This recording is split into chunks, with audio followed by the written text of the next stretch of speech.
What's going on, guys? Today I'm going to do a quick review of the Franklin Sensors T13 stud finder. In this review, I'm going to tell you everything you need to know about the sensor, including one thing that you should know before buying. All right, so I'm going to show this on the wall in a second here. Just want to kind of go over some of the things that you should know about it before we put it up there. So first off, Franklin Sensors, really good sensors in general to find studs. One thing I like, a little creative thing, most people don't know this, right here. So you actually push it out. There is a little pencil, which is a nice little bonus. It's actually built into here.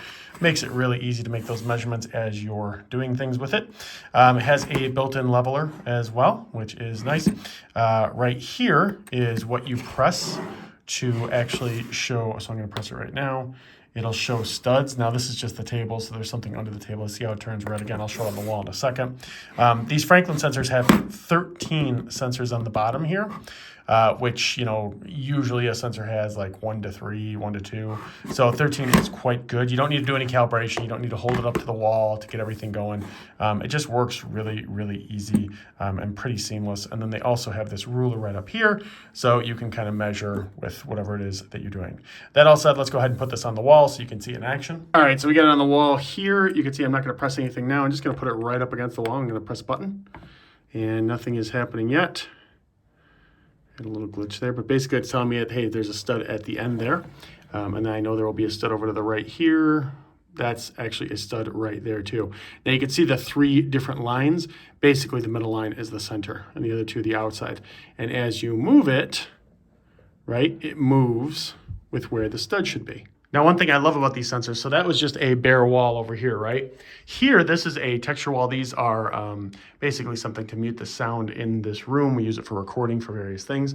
So the cool part is you can put it on here. You can see that these have some depth to them. I'd say they're about maybe a ½ inch or so. I can hold this down, and it's already telling me that a stud is right there. And that's just because of all the sensors. There's another stud there. That's just because of all the sensors built into it. So it even works when you have a wall that, maybe isn't just like drywall and simple to get to the stud. If there's something that's a lot thicker kind of holding it up, it'll actually work on that well, which is pretty cool. So overall, really good stud finder. A couple things to know. So first off, this does not have anything like an EMF reader. In other words, it's just not going to tell you if electricity is close.